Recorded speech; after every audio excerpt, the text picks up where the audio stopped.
Teresa Mattina, who has incredibly selflessly, ooh, that's a bad mistake, selflessly, oh, I'm tired, selflessly come here all the way from Catania, Italy, and I've actually had the honor and pleasure of visiting Dr. Mattina in Catania, and it's truly a beautiful area, and I'm sure she'd be most welcoming to anyone from the group here who wants to pay her a visit there. Dr. Mattina is a very understated part of this whole group because in combination between all of the American and European conferences, she is truly the world's expert in Jacobsen syndrome. She has seen more Jacobsen syndrome children than anybody else in the world, myself included. To give you an idea of her depth of expertise on the subject, she has a graduate student who I think now has completed her PhD, correct? Yes. Completed her PhD on Jacobsen syndrome. Right. No one else in the world has done that to my knowledge. Is that correct, Teresa? So it's a great pleasure and honor, and I hope you take full advantage of her offer to stick your kids for more blood and but to do comprehensive assessments because we learned so much. So she's going to tell you today about her experience over, are you willing to admit how many years? I'm not sure. Don't believe her. She knows exactly how many years. 1994. Okay, so that's 18 years. So that's something like well over 100 patients now. So I'm not sure if you were here yesterday to hear the story about the wine that's been donated by the Sulpizio family from their private vineyard up in Northern California. Oh. And we have a couple other things. So here you are. Thank you. So many presents. And thank you for being part of this. Thank you.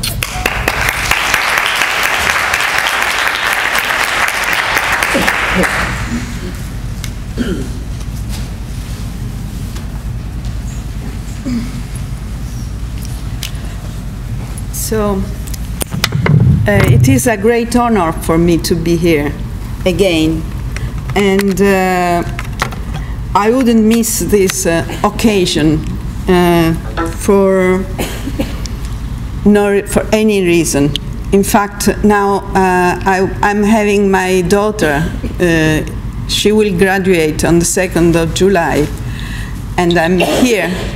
The reason why I go tomorrow is to be on time to see her graduate. But I cannot help her with the preparing all the stuff that, and this is something I'm sorry for. Anyway, this means that I care very much for being here, very, very much. And seeing how many you are, and seeing your children for so many years, because I have seen some of them 5 times. And it's such a great pleasure, honor, and it's so important for me. You understand that. I'm sorry that each time I talk about this subject, I must say things I have already said. And I'm sorry for my English.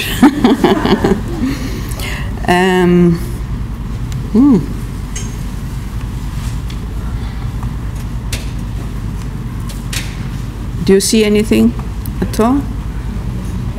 No? Let's see. Here?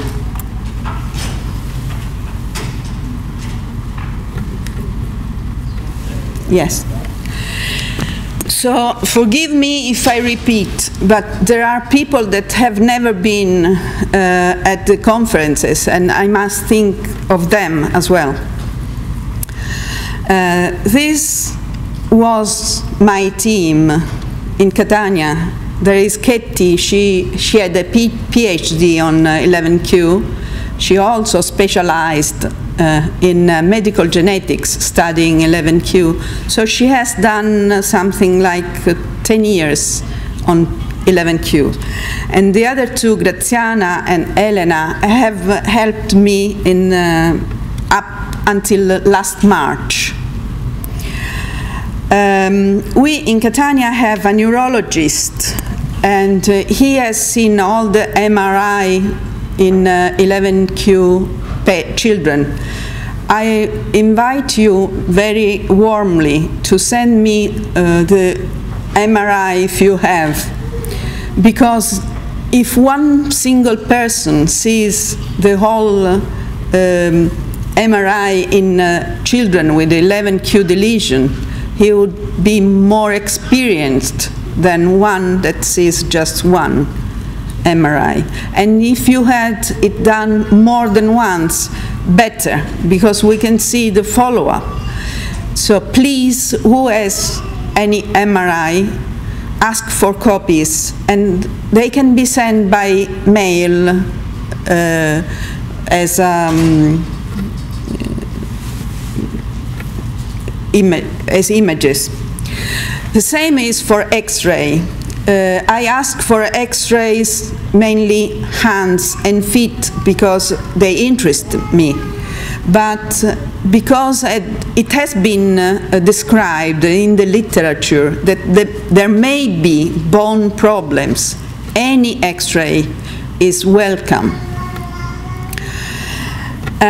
We also have a computer expert to analyze, to make our calculations. And the last in the bottom, Professor Marco Fichera, is now has come to my group.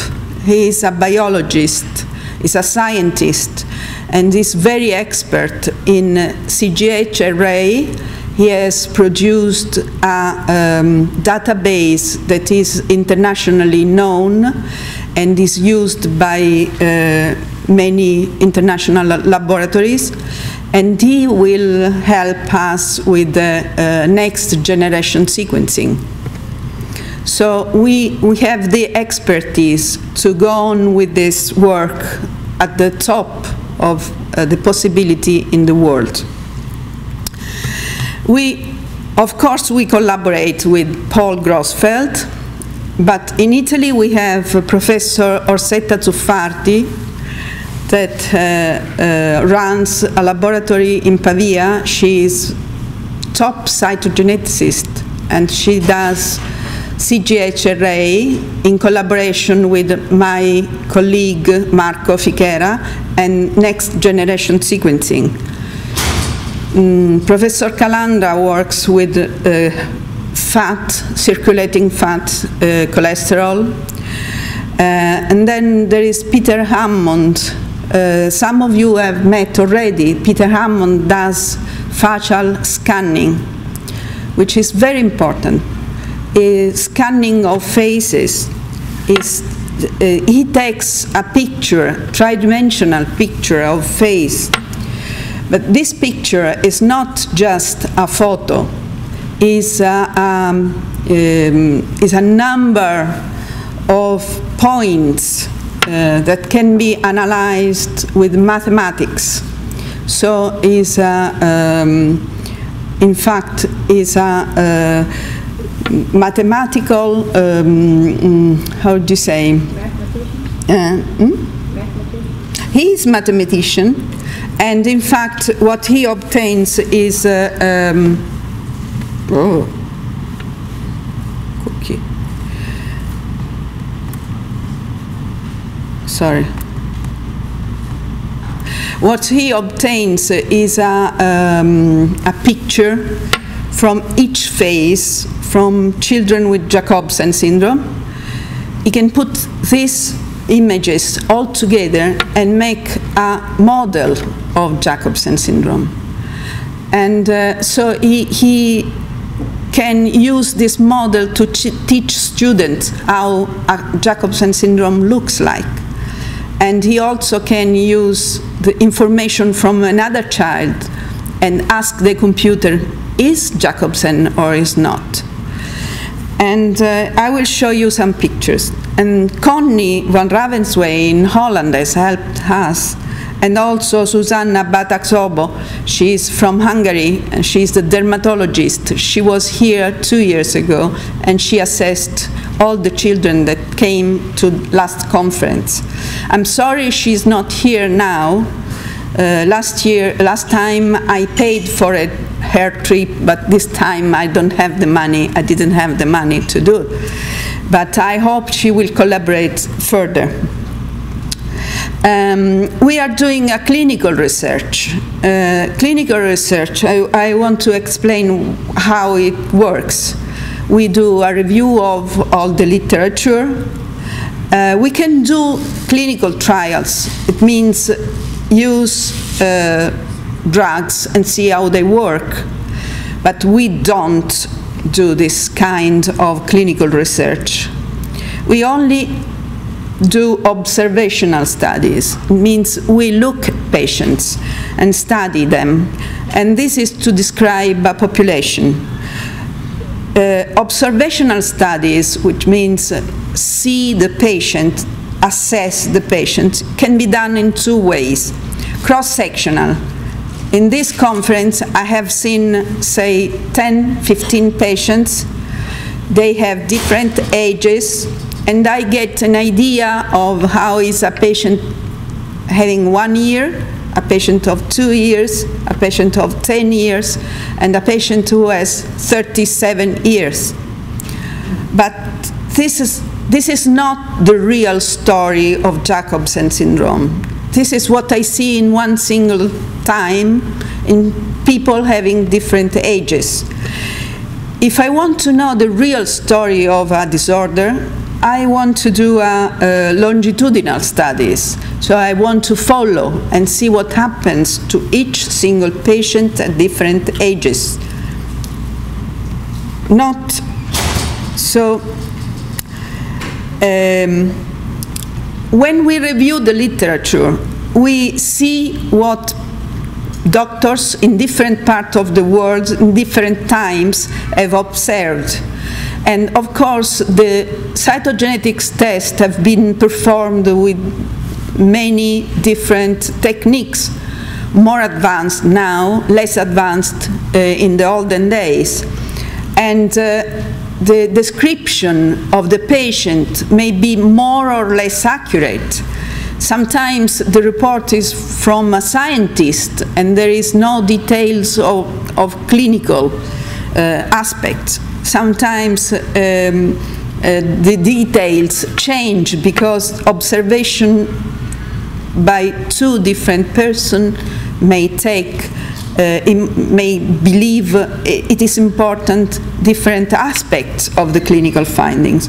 So the best way to, when we do a cross-sectional study, I say we study many patients of different ages, we get a quick idea, but it's not very accurate.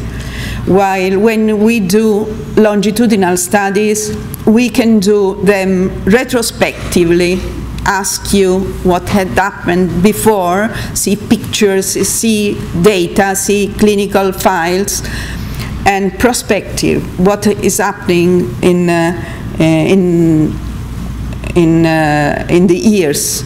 That's why I come every 2 years very willingly. So we can collect what happened before from files, but it's very quick, but it is not very accurate, because what has been collected from the olden days may be forgotten, may be missed, may be destroyed at home. So the best is prospective studies, but I will be old and I must leave somebody to do my work when I leave. Time is necessary and is maybe long. And that's why I have grown my children at university to follow me. So we are doing a combination of cross-sectional studies and longitudinal studies. And I have now seen 151 children with any 11q abnormality, but 106, more than 106 are pure deletions. And you can see the red slice of this cake is Jacobsen. The orange is other kind of interstitial deletions. The blue is duplication. The light blue is interstitial duplication. The white is other balanced 11q abnormality. And the black one is patients that came because they had 11q deletion, but it was not true. We find it was wrong. Why I collected information from duplications and interstitial deletions? I think this was to have a more complete information.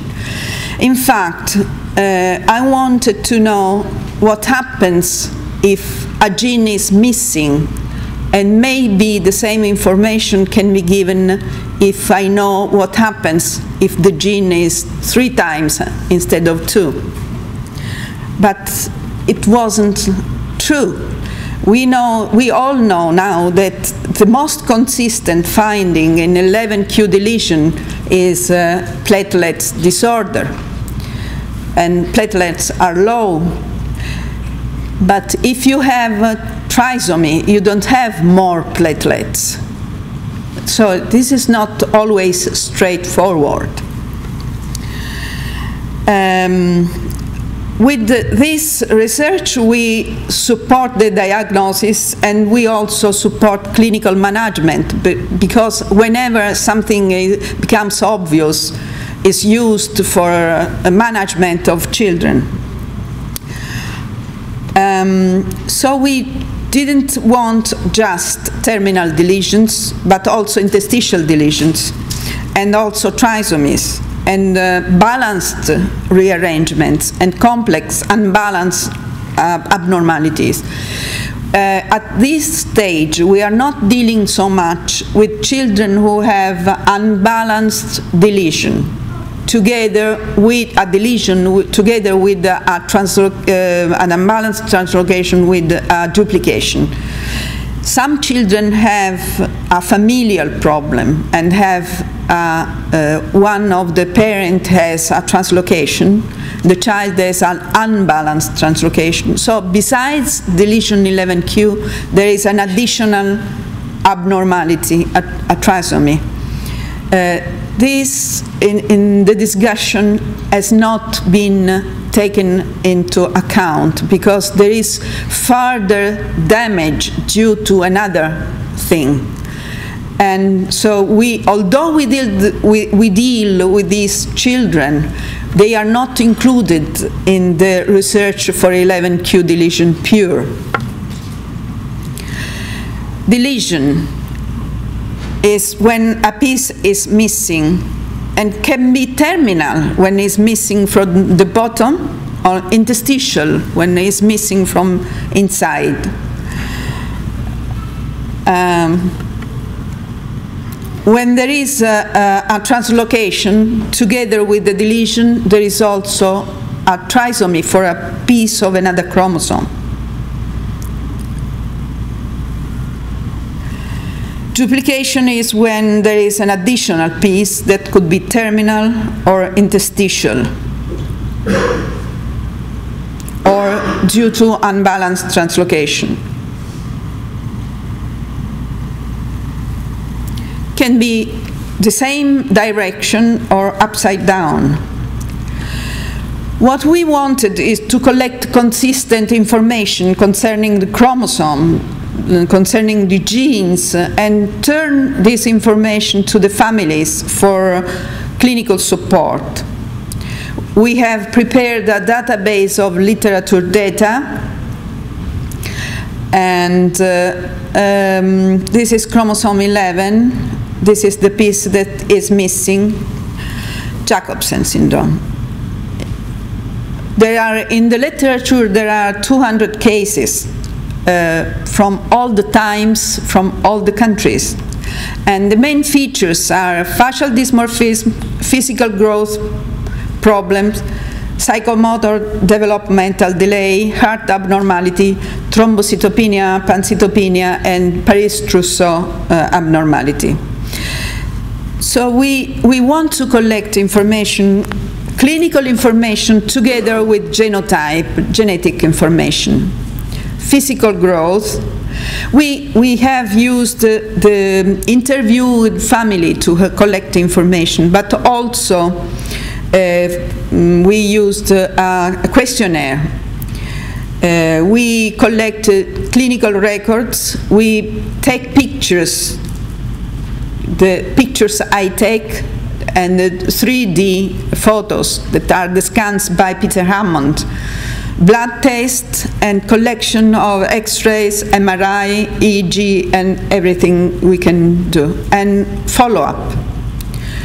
All the information is recorded, and from retrospective information we can tell that spontaneous abortion are the same as in families where there is no Jacobsen syndrome. We can tell that pregnancy is a term in most cases, but maybe preterm, post-term, that there are frequent problems. But more interesting is that the prenatal investigations may be normal even in Jacobsen syndrome. If we could have more information with this regard, it would be more significant. Even amniocentesis may be reported normal in Jacobsen syndrome. Was reported normal. Maybe nowadays it would be easier to spot it. Problems at birth. No, we know that 71% children have neonatal problems. The most important are due to low platelets and heart defect. We know that the height is majority of children short, and we know the head is in the majority of children large. So there is a disproportion in growth, which is prenatal. They are born with a large head and short. And the same goes on when they grow up. We tried to build growth curves. Why do we need growth curves? If you have a non-Jacobsen child and you go to the pediatrician, he waits, he measures, and see if he's within the normal levels. We need to have normal levels for Jacobsen syndrome. Otherwise, we wouldn't know if the child is short as a Jacobsen, or is shorter, or maybe is taller. And this is important because it could, if a child should grow up to a certain level and it doesn't, it may have an additional problem, and we must know that. So growth curves are very important for us. We try to build, they are not good. This is what I show our results. The green are the normal levels for a non-Jacobsen, and the Jacobsen curves are below. But I don't like those. They are not sharp enough. And especially they are not sharp enough if you look at head circumference. We cannot use these curves. And it would be so easy to have, let's say, 3 measures from each of your children, and we would have so many numbers in addition and make these curves more valuable. So please send me measures, but those taken by the pediatrician. Send me 3, or maybe if you can send me more, well, but it's enough if you send me 3 at different ages: height, weight, and head circumference. Why should I bother? We measure non-Jacobsen. We must measure Jacobsen syndrome children. So it will be quick and easy for us to obtain this result. So we know that the growth is disproportionate. They are short. Sometimes there is low growth hormone levels. But anyway, they tend to be short. But the head is large. And this is more important because in the majority of chromosome disorder, the head is small. They have microcephaly. Jacobsen syndrome children have macrocephaly. They have large head. That's why I want to collect MRI, because I want to see inside, and possibly to see inside with a follow-up. Please send me all the MRI you can get. Some children have trigonocephaly. It means triangular head with a sharp forehead. And we would like to know why, and we would like to know if it's worth surgery. I say yes. And what is the outcome after surgery? What are the risks? Why I say it's worth surgery? While in microcephaly, in other chromosome disorder, if they have trigonocephaly and you operate on, the head stays small. So it's just a shape. But in Jacobsen, the head is large. If you operate, you let the head develop as it should. So it will be larger. It will give enough space for the brain. So what we want to do is see the follow-up of the growth and build the specific growth curves for Jacobsen. And for the head, we want to know what is inside. We want to have MRI. In some children, it has been said that there is a white matter problem, but this is still questionable. Please send us MRI. And it's important to have neurological evaluation of children who had craniotomy.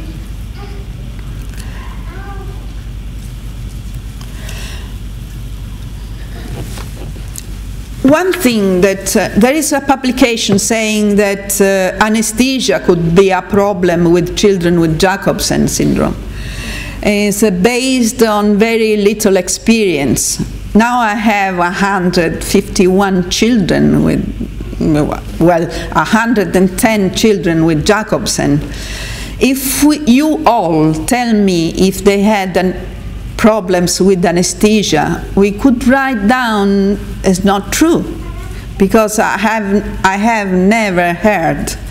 Paul, did you problems with anesthesia in Jacobsen syndrome patients? Did you have experience of that? Not since we published our paper telling them what to do. There's potential. Yes, we can say it's potential, but we can say that 100 children have gone, each of them, I mean, about 3-4 surgeries with anesthesia, and no one has had the problem with it. Although? Well, I know there are children that have had some serious bleeding complications. No, I mean anesthesia. Yeah. That's one. Then you must think of bleeding, platelets need. This is a different matter. And then I was speaking with Emmett's mother before, and she said that when he was young and had one of his eye surgeries, that there was a big complication with the anesthesia. And what was?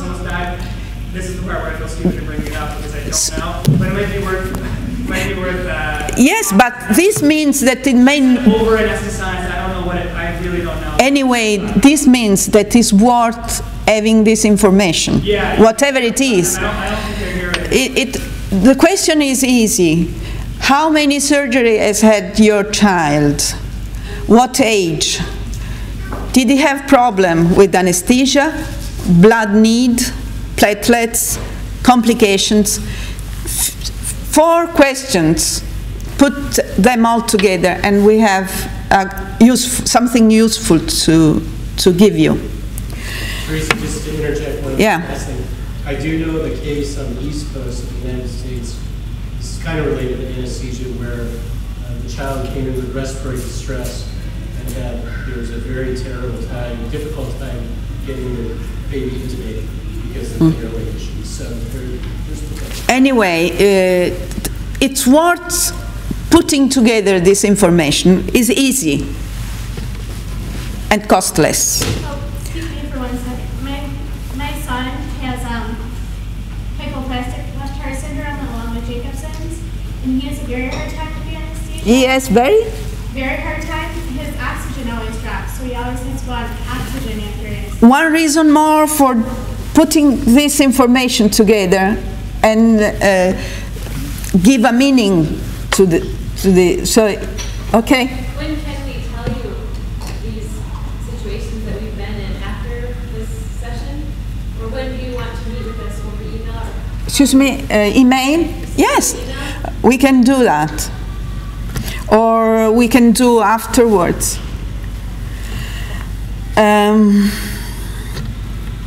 Psychomotor development, I'm not going to tell. We have used 122 items to describe faces. I will show you just the scheme we used. This is for general features of face. This is for eyes, and we can go further for nose, lips, ears. A quicker way to describe faces is what Peter Hammond has done. This is a sample of, I don't know if it will move because it never works when I want to.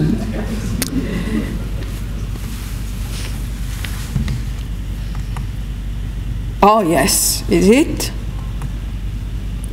Well, not very well.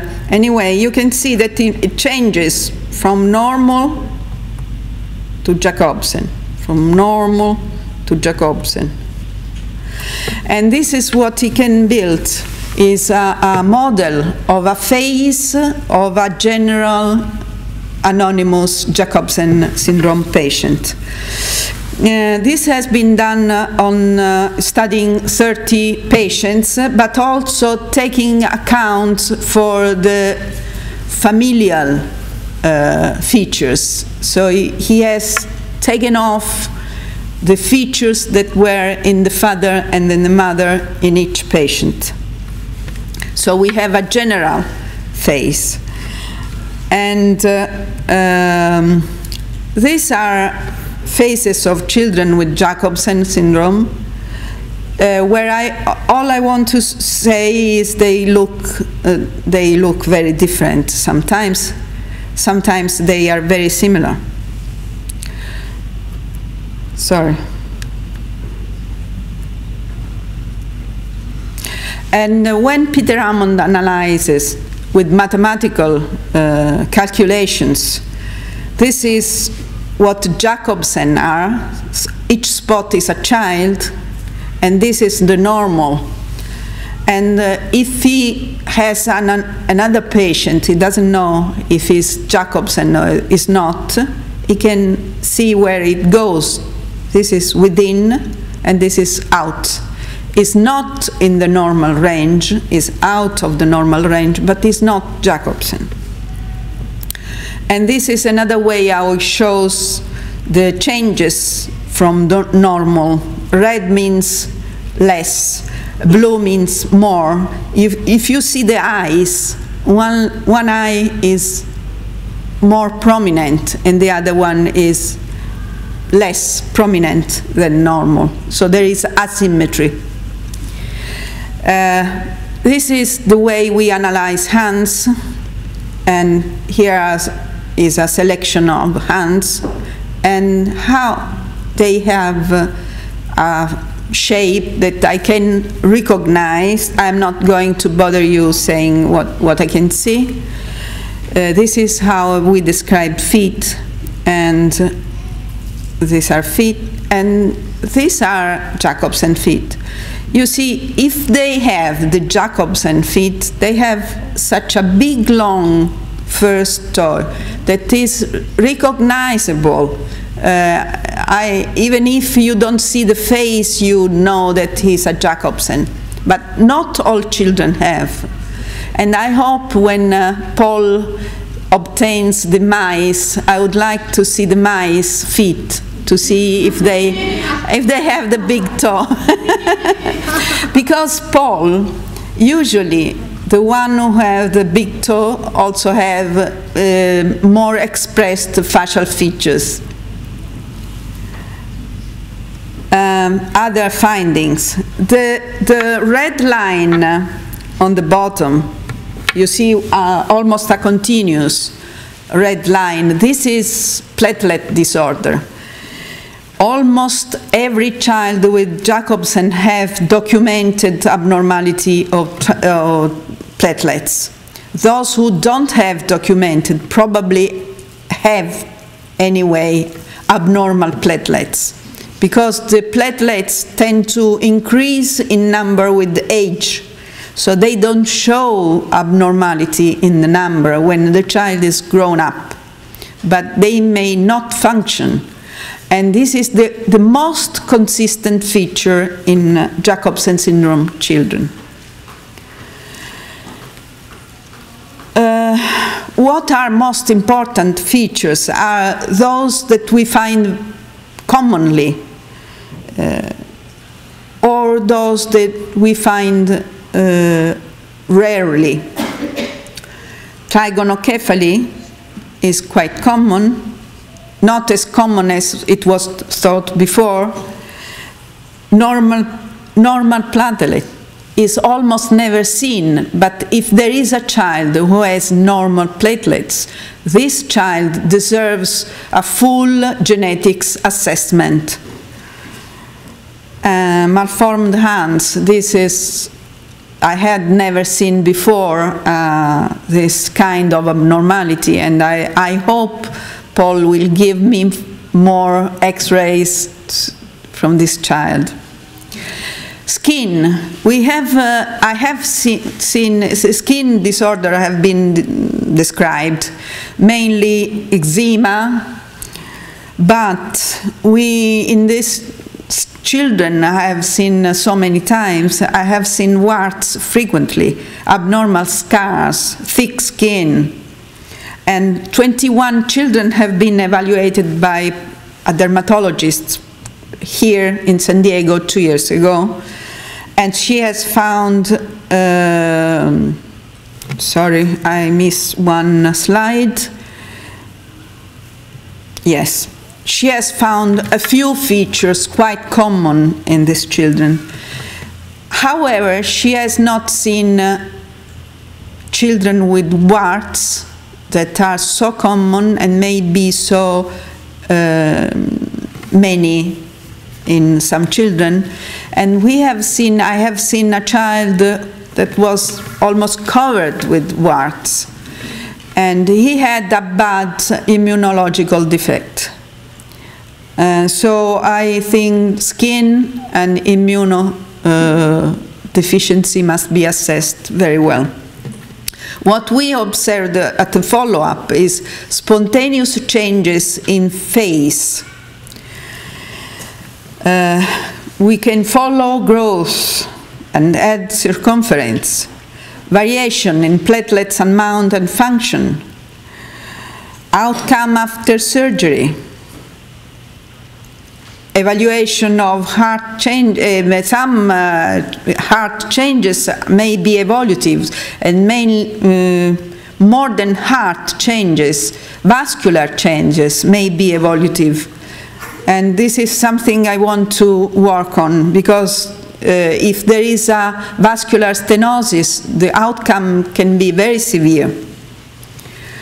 Scoliosis may be in older ages. Obesity we have observed in girls at an older age. Skin problems. We don't know about cancer risks, but we must find out. So we don't perform treatment, trials with treatment, at least so far, but we can see what happens when you have a treatment for something. Constipation. What have you done for constipation? Does it work? Let's put this information together and we can inform patients what to do if there is constipation, what works and what doesn't. Genotype. We want to know what precisely is the chromosome abnormality, so where the break is. And this has been done first with the chromosome tests, traditional cytogenetics, then with FISH, then with the array CGH. But now we can use new technologies, next generation sequencing and expression studies. What is next generation sequencing? Now that the technology for analyzing genes has become quicker, easier, it would be possible to analyze the entire genome, so all the genes in one person, the whole genome, not just the bit that is missing, but the whole genome. Naturally, this is very costly. It requires expertise that not all people have, and it requires a long time, because there is a wide variation in the genome of each of us. And not everything that we find has a meaning. We know what means. Abnormal genes, that does not necessarily mean abnormal function. So before you can get an information from this analysis, you must do a lot of work. But this work we are prepared to do. We can do it. I think this is the next step, and we must afford it. Please help me, or anyone who has an idea how to get money. This is something I'm not good at. Expression studies is to see what protein are, what is the product of genes, the actual product. And Paul is preparing research in this field. Traditional karyotype, FISH, shows better. CGH shows better. And this is how we had mapped the chromosome break in the olden days. You see the first scheme shows the breaks, and the yellow part was where we didn't know exactly where the break was.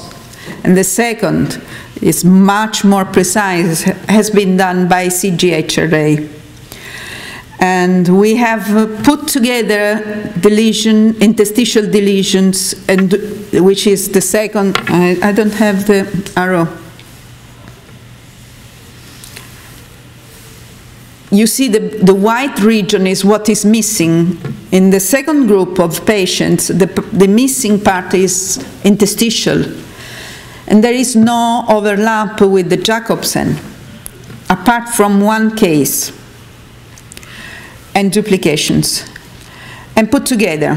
And now we have the breakpoint as we have them today. Sorry. And you see they are more precise. You see the yellow ones. This doesn't mean that we are not sure where the break is. I draw in yellow those who have the same breakpoint, exactly the same breakpoint. So we have few children with the same breakpoint, and other children that have a breakpoint quite close. This is my very first patient. I will see her when I go back. She has a very particular deletion, which is within the fragile site of 11q. And chromosome 11q has a region that can be fragile. The mother had the fragile chromosome, and she had this child that had the break within the fragile site. And there are 3 families in this drawing, in this slide. The second and the third families are mine, both. In the second family, the mother had the fragile site, and 3 children had amplification of the fragile site. They had even more fragile than the mother, but they were not deleted. So we know that a small number of patients have a deletion within the fragile site. But if you see, I'm sorry, don't you have a pointer? I should, yes, I have a pointer. You see, this is the gene where the fragile site is. This is the old gene. And this is the small region that is fragile, which is here, or here, different magnification, here. And the break is not within the fragile site, but is a bit, somewhat, not in the same place. It's a bit higher up. How is it possible? It is possible because the fragile site makes a break. The DNA breaks and loses pieces. Women know that if they cut a piece of material, they get, some of the material gets lost. And this is may be different if you cut cotton or wool. If you cut wool, it comes out much more. So when there is a break within the fragile site, you lose pieces of DNA before the break is healed. And so the break is not always in the same place, could be higher up. So if we analyze the breakpoints, we see that we have very wide deletion at 119, different area. But if we go closer, we see that there are breaks that are identical, and there are breaks, these three numbers, although are very close, that they are not within the same, exactly the same position. I think this could mean that the break here may have been within a fragile site, and because this fragmentation of DNA would explain why they are not in the same, exactly in the same place. And if we analyze groups or clusters of breaks, we see that some breaks are very, very close. There are clusters of breaks. So I would go back to the paper by Chris Jones and check if this cluster are in the region of fragile sites. So maybe in chromosome 11, the terminal deletion is often due to a fragile site. Paul, I must say that in the papers, they often say there is no fragile site in the family, but they study it with cytogenetics tests which are not appropriate. So maybe I think I would support the idea that breaks in Jacobsen syndrome, terminal deletion, may be due to fragile sites. This is something we must check. If we go higher up from the region of Jacobsen, there is a whole region, you know, this one, oh, mamma mia. This region here, there is no red. What is red is deletion. So there is a region that has never been found to be deleted. Maybe here there are very important genes that cannot be missed. If we go further down, we see that I didn't show the faces because I don't want to disappoint any parent. But I warmly ask you to give me the permission for next time to show the faces, because we are working for your children, we are not doing anything naughty. So these two children have the same breakpoint. One of them has a severe stenosis of the vascular region in legs. So maybe children with very wide deletion should check vascular situation. These two children have exactly the same break. You can see on the left the forehead is large and wide. On the left, on the right, the forehead, there is craniostenosis. Why one has and the other doesn't have craniostenosis? They have the same break. And these two children have exactly the same break. One has the big first toe and the other one has not. And these four children have the same break, exactly the same break. And one has a severe heart disorder, two have not, and the third has very mild heart defect. Why is that? And this is same break, one with and one without the phenotype. So expression means how much the deletion affects the child. It depends on the size of the deletion, the wider, the worse. But children with the same deletion may have a totally different phenotype. And we have children with very wide deletion, quite wide deletion, very mildly affected. And we have children with very small deletion, with the full signs of Jacobsen syndrome. So there must be something more. And this is what I mean when I say I want to do the whole genome sequencing. Because we have studied so far chromosome 11. We have studied what is missing.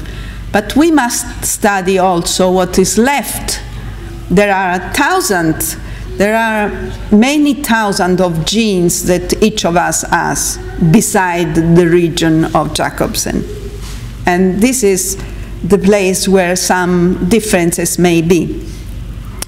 And this is my patient in Catania that has full Jacobsen, cardiopathy, platelet disorder, everything. She has 4 kidneys, and she has the smallest deletion with a fully expressed phenotype. So she helps us narrow the region, especially if we put her together with a case of interstitial deletion with the full phenotype. So there are genes in the terminal region of chromosome 11 that do not give essential damage to Jacobsen. And when I say this child, I didn't put the picture. Next time I will, if you allow me. This child, to me, has full Jacobsen syndrome. But if I want to be sure, I asked Peter Hammond to check if he falls within the abnormal or the normal group. And you see where he is? So I'm sure that my impression that he has got full Jacobsen phase is true. And then we have this region left. And if I see a non-typical, I'm sure he is not typical. Yes, because Peter Hammond puts the phase outside the normal, outside the abnormal, but outside the Jacobsen. So I can reduce the number of genes in this region and let the last few genes that could be responsible for the full phenotype. And if I go to the literature, I have confirmation. I see what I say, there is no, sorry, I don't know why I moved this. From literature, I have the impression that I'm right. And using the breakpoints that we have mapped, I can see if children have what is the deletion that gives kidney problems. Kidney are blue. Platelets, you see the platelets are almost all, and this is pyloric stenosis, and this is trigonocephaly. So we can follow, we can see where the genes are, those responsible for these features. Skin, here is what it has been found in these patients with the skin, with regard to skin. And next generation sequencing, we go outside chromosome 11 and see the whole genome. To draw conclusions, we must use the same criteria for clinical assessment and prepare clinical database. Same techniques to analyze chromosome. If possible, scanning, follow-up, and keep updated technology. More to be done. Immunology, hormone, growth curves, follow scoliosis and other skeletal abnormalities. Yes? I have a question. In the collection of the data that you've gotten so far?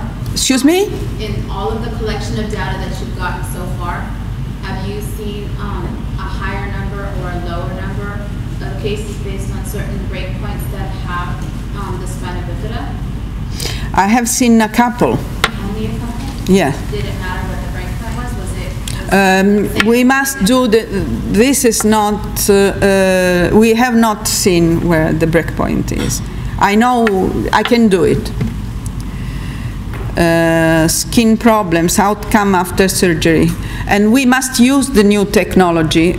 We hope to scan, to do arrays, to do array in protein expression. We hope to do next generation sequencing. We can analyze the available databases. What are the goals? Understand the causes of rearrangements, map individual clinical aspects, understand the variability. This is, I think my goal is understand variability. I think I can stop here because clinical management is taken from the paper that is published on the Orphanet journal Rare Disease that is available online. Anyway, what has to be done at the diagnosis is a checkup, a complete checkup of the child, taking into particular care heart, and platelets, first thing, but a complete checkup, and then make sure that heart, platelets, and feeding and early craniotomy, if necessary, is performed, and the follow-up is complete checkup of children. Remember that heart can be evolutive, there can be evolutive changes. Suggestion, complete checkup, follow-up, always consider platelet as positive. Always, even if it's normal, always pretend they are not normal, because they are likely to be abnormal anyway. Keep in touch with us and keep update information and technologies. I finished.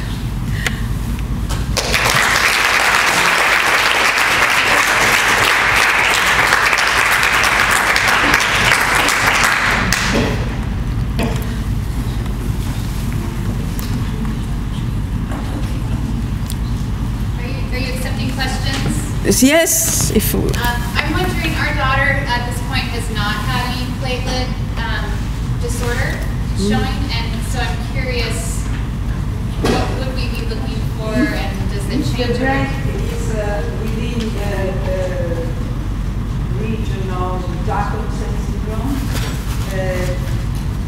There must be a person who knows about Facebook so very well. Could be Geddes, or could be Remy Favier in France, that is the one who described this disorder. Sometimes it could be the bone marrow biopsy, because it could be necessary to tell. But because it's so painful,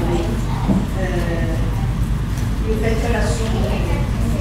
What was her platelet count when she was born? I'd have to look it up in the records, but everything, I mean, we've had numerous tests. Do you have the records? Yeah, I have it, yeah. Show me your phone. Okay. Occasionally, correctly, Teresa, but sometimes the platelet counts can get to normal pretty quickly, even in the first year. So I think, unless you can show me she had normal platelet count after she was born, I would question the assumption that she does not have. And when you say platelet number is normal, if you say 150 is normal, but is within the normal limits, I would say it's normal if it's 300 from birth. Now, this is a quite high number, as numbers. But if it is 150, it's borderline. I'd say saying it's not, it's high abnormal, not low normal. You mentioned the heart complication, aortic, Excuse me? I can't hear. You mentioned that one of the heart complications, it was aortic or something. Coarctation. What's that? The coarctation is narrowing of, you know, if you have, how do you say, for mothering plants, it becomes all the... Like a cake at a garden hose. It becomes stiff and maybe narrow. This could happen and very wide. I have seen three, so I would be, I would take it to... Come to my talk tomorrow. Yes. Sorry, I don't understand very good. Okay, sorry. Do we have a mic somewhere? Is the board okay? Can I? You're all. Is there a okay. No more than 4 questions. Okay, the prenatal testing, I wasn't totally understanding the slide. It looked, did it say that amniocentesis did not detect Jacobsen's in a group of people, or just how many? That's what I'm curious about. Prenatal testing. We have 5 of our children have had prenatal amniocentesis. In 2 cases, the family have decided to go on. In 3 cases, they had amniocentesis. Jacobsen Syndrome was born. But did they detect it in all of those cases? Mm-hmm. Did the amniocentesis detect Jacobsen's in No. 100%? It did. No. 50%. 50%. And what about it? The reason for that is the limit of, and it's, for those that went to the talk history, there's a lot of variability in the technical quality of looking at the chromosomes by amniocentesis. And so I've had some cases, Teresa's, I'm sure, seen some where if it was a relatively small deletion, it could have been missed by the same. What does CBS do? Pardon? What does CBS do? CBS is doing the same thing. It's not as accurate. I have been doing cytogenetics myself, so I can speak firsthand. I can tell you that in my cases, I had in Catania, personally, the diagnosis in 3 cases.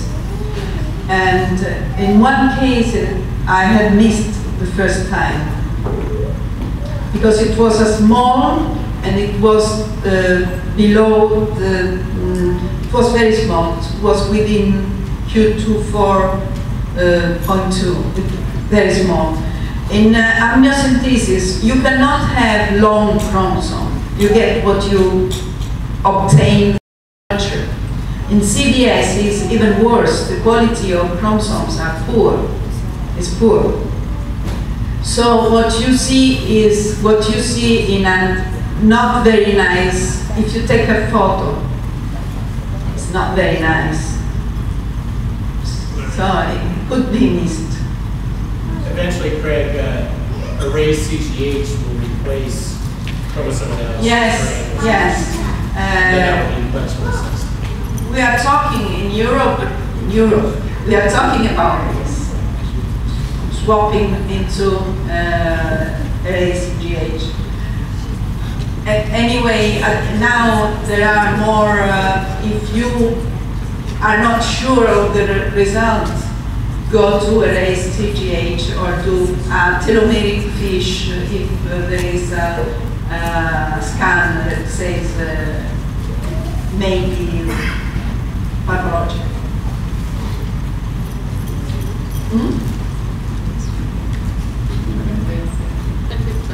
Well, not quite. My other daughter. Okay. One more question. That's fine. Yeah? One more question. This is something that we've read about online as a common feature in patients with Jacobsen syndrome. But have you seen or noticed a common feature of hoarseness in voice or vocal? Yes. Yeah, or vocal nodules? Yes, yes, yes. I was in Genova last week, and I was asked to talk about Jacobsen syndrome. And speaking of this very unusual voice, I have obtained from otorhinolaryngologist that he will check voices, because voice is very particular, very peculiar. Yes. Does the quality of the voice change over the years? I don't know really, but sometimes I hear Jacobsen speaking in the other room, and I know it's Jacobsen.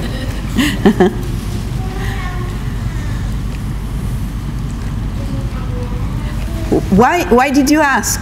Well, because our son has a very hoarse, raspy voice. And, yes, and a bit nasal.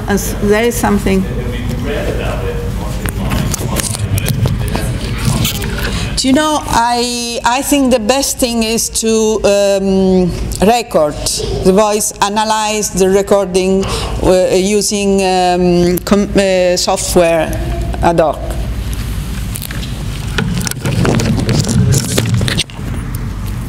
In reference to the voice, Dr. Mattina, initially when we had Kalia evaluated for the chronic laryngitis, they did the to look laryngoscopy.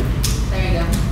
To look for polyps, and we had some bleeding issues. So we haven't done that since, and that was over 11 years ago. How often, if it's continued for this many years, she's going to be 23, or she's going to be 24, should we be concerned about checking for polyps? Or would there be another symptom that we would see to know that it was time to check? I don't understand the original question, the first words. What was So polyps? she has a history of polyps, correct? She has a history of chronic laryngitis. I'm So sorry. initially, they did the Laryngoscopy. yeah, and there were no polyps there. At that time, there was just chronic irritation, and she had some speech therapy. Irritation, inflammation. And that was over 11 years ago. And because of the bleeding complications from that test, we haven't done it again. What complications might there be to tell us if there are polyps developing, or how often should we have to check? I cannot answer. I don't know. But now that you say that, maybe polyps, maybe in relation to some changes in the voice, maybe the opposite, because they have such a thin voice, they must shout and get polyps. I think this is an issue that we must consider studying. I would definitely defer that to a pediatric ear, nose, and throat doctor. Question. Go ahead. Here we go. Here, actually. You have a soft voice. If your child has a completely normal neurological exam, do you recommend a baseline MRI? I'm sorry. So her question is, if at the baseline exam neurologically the child is normal, do you still recommend getting a baseline MRI? I know what your answer is. Well, I don't know. If the head shape is normal, if there is nothing abnormal, I wouldn't be able to answer. In my case, I see children with many disorders. I do the checkup to everybody, a complete checkup to every child. But this may be one where you wouldn't do it. Well, I think for academic purposes, of course, we would be very interested, because as we study your children longitudinally, if anything should change neurologically, it would always be very helpful to know what the original baseline was. And as we learn more about it, hopefully with Teresa and her radiology colleagues, it may be that there might be subtle abnormalities that might be detected early on that most radiologists without experience with Jacobsen syndrome might not know. And perhaps those changes could be predictive of issues down the road. That's all speculation. Can I add one thing? In the last conference, there was a girl, the mothers told me that she had a sudden worsening. And they thought that could be hemorrhage, a brain hemorrhage causing the problems. I don't know whether this was true or it was the mother's impression. Anyway, the first thing I asked is, do you have RMI before? And they didn't. So we don't know whether this was real damage, sudden damage or not. Any other questions for Dr. Mattina?